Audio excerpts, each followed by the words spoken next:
I never should have walked into that hotel. Still sitting in the car, the ivory invitation trembled between my fingers while a stubborn voice kept whispering, "Leave." Even so, I took a deep breath, pushed the door open, and crossed the lobby to the ballroom, convinced I could melt into the background. The party was peaking when the bride raised her champagne glass. Her dress glittered under the lights, and the chatter dropped into respectful silence. For a heartbeat. "I saved him from that broken woman," she announced, smiling. The room erupted in laughter. Glasses clinked, heads bobbed. Heat rushed to my cheeks with the memory of everything I'd tried to bury. I gripped the chair. I didn't cry. I didn't move. That's when I noticed the waitress. She moved slowly, as if cutting through heavy water, until she stopped beside the head table. She took off her cap, pressed it to her chest, and locked eyes with the bride. "I'm his daughter," she said, steady, "and I need to speak." The laughter died on the spot. Color drained from the bride's face. Her mouth opened, but no sound came. A hard silence spread through the hall, wiping every other conversation from the air. In that vacuum, the fate of the party, and maybe of all of us, shifted into a different story. And I, sitting in the back, realized too late that the real invitation wasn't to a ceremony, but to face the past I'd pretended to leave behind. A month ago, an unmarked envelope landed in my mailbox. It carried only my name, Amara Lane, written in careful script I'd never seen. I almost tossed it. After all, who sends the wedding invite of an ex-fiancé to the woman he abandoned? For a second I thought it was a mistake, then maybe a truce, but I knew right away. It was Gavin Ree's way of telling me I was officially erased from his past. I haven't seen him since the night he walked out of our apartment 3 years ago. I was still recovering from losing the baby when he stuffed clothes into a backpack, left a short note, "I can't live in sadness anymore," and disappeared. He never looked back. But Gavin didn't take everything. Laya, the daughter he'd had with another woman before he met me, stayed behind. She was 5 when she arrived, grabbed my hand, and called me Mom. In that moment, I stopped being just Gavin's partner and became hers. When he left, Laya chose to stay, and I chose to be her harbor. For months, I drifted like a ghost through the empty house, dragging days that felt like cement. Now, holding this invitation, I don't know what hurts more. Watching his wedding or admitting that envelope is the final shovel of dirt over everything we lived. All I know is that as I read the couple's names in gold, I realized the story that started to be erased there isn't over yet. Every wall in the apartment held echoes of a family that almost never formed. Some days I let the phone ring until it stopped. Messages piled up unanswered. I even stopped looking for my reflection in the mirror.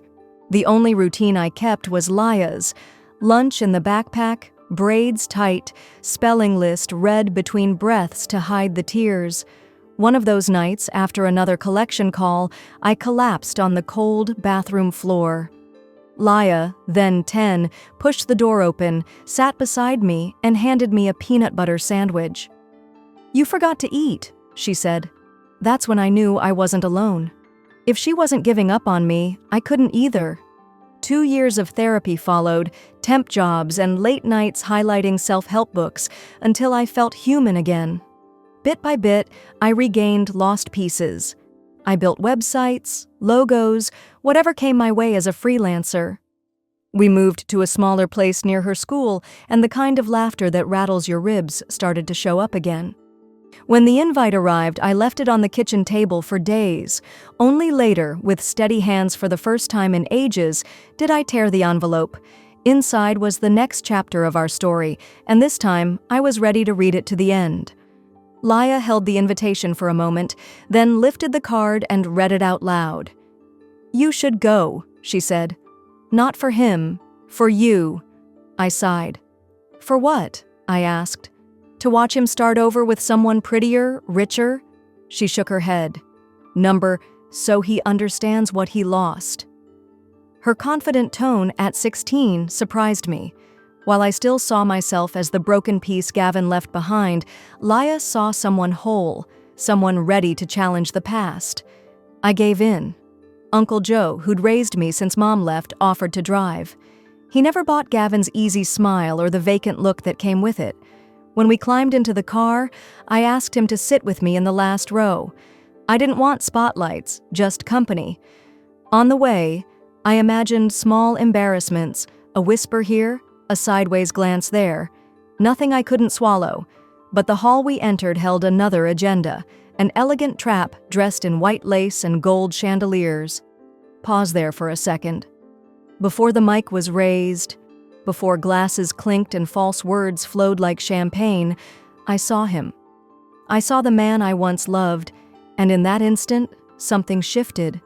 The truth left my mouth that day. He didn't break me. He left, scattered the pieces, and I put myself back together without him. I stepped into the ballroom like walking into a packed theater. Inside, the spectacle of perfection. Chandeliers glittered above us. The aisle was a living carpet of orchids. Even the napkins bore initials pressed in iron and vanity. A string quartet played notes so measured they seemed to deny any human flaw. I halted at the entrance for a second that felt like a minute, breathed, counted to 3. Laya was already backstage, discreet in her catering uniform. She said it was just an extra shift, but I knew she was watching my back, as always, quietly and firmly. Across the room, Uncle Joe lifted his chin in a quick signal. "You've got this." I sat beside him, hands clasped in my lap, fighting the urge to stare at the altar. Of course I looked, and there was Gavin, same build, same practiced smile. He chatted with someone, whiskey in hand, confident as if nothing had happened, as if I hadn't had to gather every shard of myself after he left. That's when I understood. This ceremony, the kind that sells the illusion of a flawless world, wasn't about the two of us. It was about me, whole again, standing in front of him, and he would have to watch. If you ran into Gavin today, you'd probably say he has something. A quick smile, the relaxed posture of someone who owns the room. I, however, know what that shine is made of, a careful effort to hide distance behind charm. The night he left, he took every word he'd promised to say. Now in front of me, he wears a perfect suit and holds another hand. She arrives first by sound, a crystal laugh that fills the hall before her dress reaches the aisle. Serena veil, white silk that almost shimmers, blonde hair designed to catch a photographer's flash. Every step whispers, "Look at me, see what I can be." Gavin doesn't flinch when he says the vows. He speaks like he's reciting a memorized password. I keep my eyes on the floor, press my tongue against my cheek, a small pain that reminds me I'm still here. When the final kiss happens, the crowd explodes in applause. Serena spins to the audience like an athlete who just won gold. The reception shifts into gear without a hitch. Glasses meet in choreographed chimes, waiters glide between tables like they rehearsed for weeks, and guests compete to praise each other's outfits the loudest. I stay put, water in hand, controlling my breathing. For a second, Laya, balancing a bruschetta tray, passes by me. Our eyes lock. She blinks, almost an anchor in a restless sea. "Everything okay?" Uncle Joe whispers. "Still breathing," I mutter, and then they call up the wedding party. Glasses lift, the mic clicks on. It's toast time. The band's playing low and guests are trading jokes about the couple. Everything's running on the standard wedding script until Serena raises her glass. "I want to say something," she announces, not even looking at Gavin. The room goes quiet. She scans the crowd, and then locks eyes with me. When I met Gavin, he was already a good man, but someone had almost shattered him. A woman who didn't see what she had. Heat floods my face. Her words drop into the hall like stones. "She nearly ruined him." Serena goes on with a light laugh. "I showed up, patched him up, and now he's where he always deserved to be." Applause, cheers, glasses clinking. I stay frozen. I want to stand, to shout about the nights I held Gavin's hand while he cried over losing custody of Laya, about the dawn spent tweaking every line of his resumes, about the ultrasound picture hidden in the drawer that I never framed. But I just stare at Serena, trying to figure out how someone who knows nothing about us can talk so loud and get applauded for it. She didn't come to save anyone. She walked in after he'd already gotten free. I'm turning my head to follow her when something by the kitchen grabs my attention. One of the servers stops mid-step, frozen, eyes locked on Serena, jaw tight. It's Laya. Shaking but steady, she threads through the tables. Glasses tinkle as she works her way to the mic. She stops, pulls off her uniform cap, and holds it to her chest. Then she speaks in a voice I've never heard from her, loud enough to hit every corner of the hall. I'm his daughter, and I need to say something. The effect is instant. Conversations cut off, glasses hang in midair. The silence feels electric. Serena freezes, her glass still halfway to her mouth. Gavin turns slowly, recognizing that the girl in the black apron could crack the scene he's staged tonight. Laya takes a deep breath, curls slipping from her bun. "She's not just the woman you're mocking," she says, pointing at Serena. "She's the one who raised me." Serena blinks, confused. Gavin goes pale. The hall stays dead quiet, like no one dares breathe until they hear the rest. And in that tense silence, I realize the party just started over in a different key, and nobody's getting out unscathed. He acted like his own family was invisible. The whole room jolts. Glasses pause midway to lips. One of Gavin's cousins lowers his phone, not sure if he should keep recording. In that silence, Laya steps forward. No notes, no rehearsed speech, just truth, raw, heavy. "He left home when I was 11, she starts, steady. "He didn't just ditch my mom, he ditched me too. Never called, never wrote, vanished. And now he calls my mom broken?" Her eyes lock on Serena, who shrinks in her seat. "I watched my mom pull all-nighters at 2 jobs just to keep food on the table. I heard her cry softly so I wouldn't. When people asked where my dad was, I lied. Said he was traveling for work. I'd rather carry the shame of a lie than admit he chose not to love us." A choked gasp comes from the crowd. A waiter freezes with a tray in the air. Gavin finally murmurs, "La, please, not now." "Oh, so you remember my name?" She shoots back, closing the gap. "My birthday cards came back unopened. My email saying I missed you never got a reply. You didn't even bother blocking me, you just ignored me. And tonight you sit here while this woman drags my mom like she's trash?" Gavin looks at me, and for the first time his face cracks. I feel no pity or vengeance, just clarity. The shame isn't mine to carry. Laya's voice shakes but rises.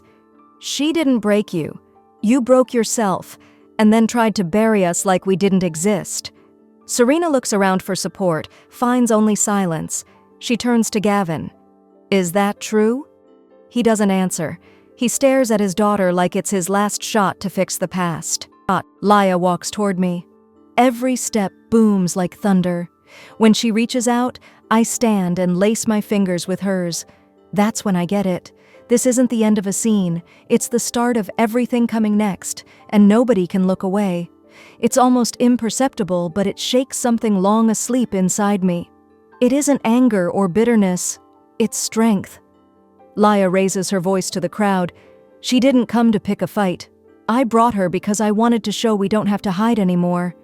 She turns to Serena, the hostess, calm but firm. "Nobody needs an invitation to belong, and nobody gets to airbrush our story just to make it prettier." The hall goes silent. Serena clutches her champagne glass with a trembling hand. "This is insane," she whispers. "She's trying to ruin my wedding." "You ruined it when you stacked up lies," Laya answers, lifting her chin before pulling me toward the exit. The crowd parts, stunned, whispers rising like smoke. No one tries to stop us. One call trails us. "Lila!" It's Gavin. Laya doesn't turn. Outside, the night air feels new. She lets out a long breath like she's finally dropping an ancient weight. Her eyes are wet, but there's a small smile. "I wasn't going to let her humiliate you," she says, "not after everything we've been through." "You didn't have to," I whisper. "Yes, I did. You saved me. It was my turn. That's when I understand some love stories aren't romantic. They grow in silence, in healing, in survival. They bloom when a child decides to protect the one who always protected her. We're barely halfway down the hall when a shout slices the air. "Wait!" It's Serena. Her dress drags behind her like a torn veil of pride. Her perfect curls bounce, but perfection's gone. Mascara's already starting to run. The whole hall holds its breath as the glass slips from Lila's hands and shatters on the floor. Serena, still at the center of her makeshift altar, steps back half a pace, bouquet trembling with her. I don't move. I'm here only to steady my daughter. But the words Serena just heard belong to me too. "You can't turn my wedding into a spectacle," Serena shot back, trying to stand her ground. "It's cruel. It's humiliating." Lila lifted her chin. "What's humiliating is pretending inconvenient truths don't exist." Serena opened her mouth, but Gavin stepped forward before either could answer. His jacket hung loose, his tie already halfway into his pocket. For the first time that night, he looked stripped of every defense. "Lila!" The word slipped out in a whisper we barely heard. My daughter turned to him slowly, like every inch of the motion hurt. "Which part are you sorry for? That I exist? That you left me? Or that you have to watch me grow up with another man because disappearing was easier for you?" Gavin shut his eyes, defeated. "I thought I was protecting you." "Disappearing isn't protection," I cut in, feeling my own chest tighten. "It's just running away." Right then the air shifted. No way to rewrite history now. He ran. We stayed. "I can't fix the past," he admitted, voice cracking. "No," I said, "but you can stop pretending nothing happened." The silence that settled weighed more than all the lights in the hall. Lila took a deep breath, smoothed the borrowed dress, and closed the last gap until she was face to face with her dad. "For years I told myself you were dead," she said. No tears, just truth. "Tonight I learned you were alive, and scared. Not of me, but of who you were." Gavin raised his head, the look of a man finally seeing the mirror he'd dodged all his life. Behind him, Serena lowered the bouquet, finally realizing this ceremony could never go on as before. And in that instant, among broken glass, I understood. It wasn't a wedding ending. It was a story finally finding the exact spot to start over. When Gavin finally stepped through the door, the silence seemed to hold the air. "You didn't show because you were dead. Or worse, because you were alive and just didn't care," I blurted. "No sugarcoating." He dropped his gaze, staring at his trail of omissions. The whole room held its breath. Then, something unexpected happened. Leia stepped forward. "I forgive you," she said. No raised voice, no rush. Gavin looked up, confused. "Not for you," she went on, "but for me. Carrying the weight of you being gone drained me. I'm done." He nodded, throat tight. "You're incredible and you know it," I murmured to Leia. She gave a calm, almost sad smile. "She made me that way," she said, pointing at me. The gesture was simple but thunderous. A daughter choosing her mom in front of the man who left them. Serena folded her arms, tense. "So now what? You're just going to walk out and pretend you didn't ruin the night?" "The night went south when you built it on lies," Leia snapped back. I added, "If you wanted a perfect fairy tale, you should have picked someone with nothing to hide." We walked past them and headed outside. The sky was wide and dark, a light drizzle falling. Nobody cared. The real storm wasn't in the forecast. Uncle Joe waited by the car. He looked at us, then at Gavin still frozen in the doorway, and shook his head like, "It's done." "Mic drop moment?"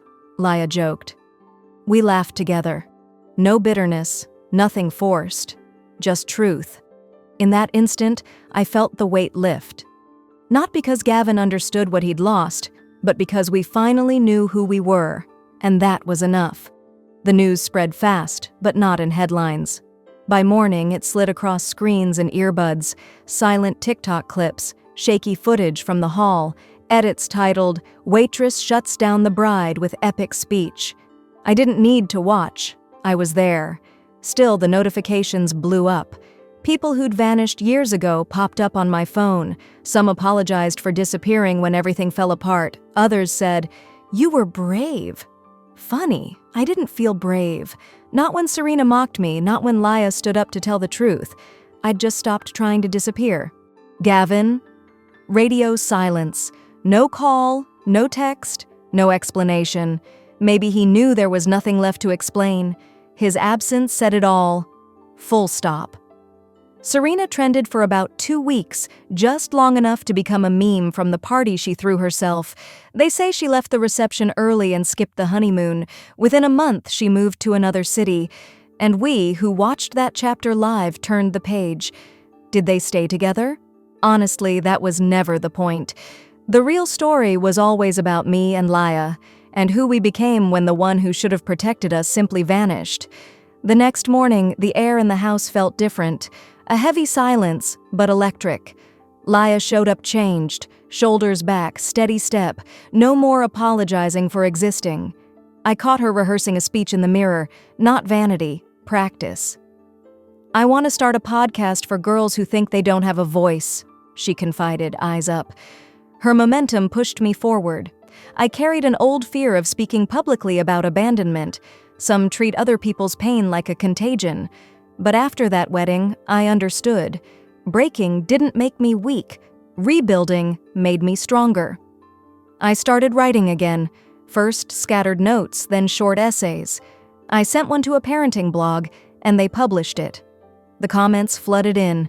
Moms, daughters, women I'd never met saying in unison, "Thank you for putting into words what I couldn't." Ever notice how some page turns come without warning? That's how it started. First, a simple community group. Months later, the nonprofit was born, the second thread, a refuge for women stitching their own healing after abandonment, divorce, or emotional abuse. There, sharing circles replace silence, counselors point new paths, and pencils help rewrite stories, word by word. I never planned any of it. I just wanted a place where keeping quiet wasn't the only choice. Yet the moment that marked me most didn't come from speeches or events. It happened on an ordinary night, in the kitchen.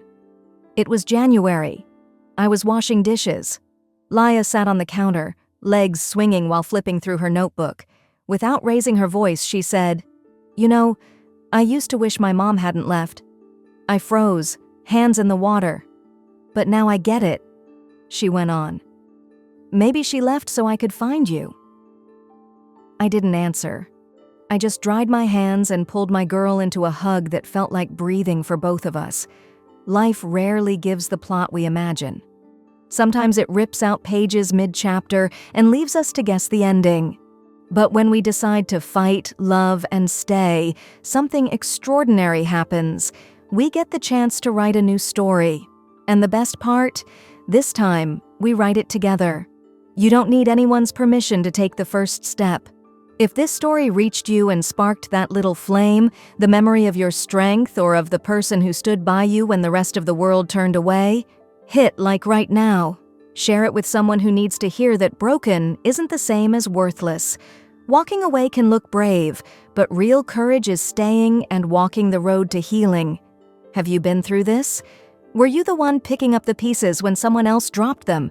Tell us in the comments. Your experience might be exactly the words someone else is looking for. And if you want more real stories that remind us nobody's alone on this journey, subscribe to the channel. Every week there's a new story about resilience, truth, and the beautiful mess of being human. Thanks for watching. And remember, you don't need an invite to step into someone else's fairy tale when you can already write your own.